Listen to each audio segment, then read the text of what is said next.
You've probably heard China's claim to the South China Sea is ancient. That is a myth.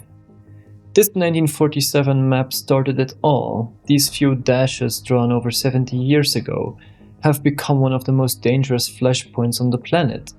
This single document now dictates the flow of trillions in trade and has sparked a geopolitical firestorm. It's 1947. In the chaos after World War II, the Republic of China publishes a map with a U-shaped 11-dash line, claiming most of the South China Sea, including the Paracel and Spratly Islands. At the time, the world barely noticed. Colonial empires were falling and new nations were emerging. A vague line on a map from a government fighting a civil war wasn't a priority. It had no precise coordinates and no clear legal explanation. That ambiguity, ignored at first, became the root of a massive international conflict. In 1949, the Communists won the Chinese Civil War. Mao Zedong's new People's Republic of China adopted the 11-dash map. But in 1952, the PRC government made a critical change.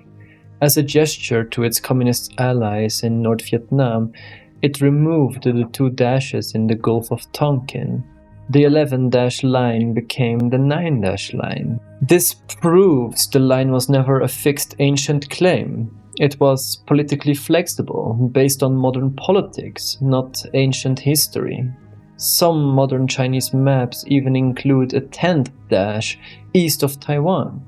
For decades, the line was just a symbol on paper. That all changed in 2009. In 2009, China submitted a map with its 9-dash line to the United Nations, turning a dormant line into an official challenge to the international order. Neighboring countries like the Philippines, Vietnam, Malaysia, and Brunei saw their own legally recognized maritime rights directly threatened. The Philippines fought back, not with warships, but with lawyers. They took China to an international tribunal under the UN Convention on the Laws of the Sea. In 2016, the tribunal delivered a landmark ruling. It declared that China's claims of historic rights inside the 9-dash line had no legal basis. But China's response was swift and absolute. It rejected the ruling, calling it nothing but a piece of waste paper. Today we are living with the fallout. A third of all global shipping, worth trillions of dollars, passes through the South China Sea annually. To enforce its claim, China has built artificial islands on reefs and militarized them with runways and missile systems.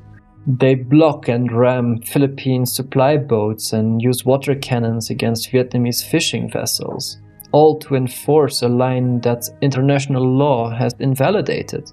This isn't just a regional squabble, it's a global issue pitting China's ambitions against international law.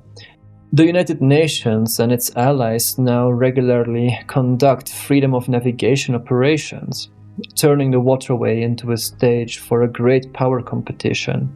If this breakdown of how historical myths shape modern conflicts is valuable to you, hit that subscribe button and like this video. It helps me make content that cuts through all the propaganda. That line from 1947, a product of post-war nationalism, has morphed into the single biggest point of tension in Asia. It started with 11 dashes, was trimmed to 9 for political reasons, and is now a symbol of a nation's drive to reclaim what it sees as its territory, regardless of international law. The core question remains unanswered, and it gets more urgent every day. Will the future of this vital waterway be decided by internationally agreed upon laws, or by the will of the most powerful nation in the region? The answer will shape the 21st century.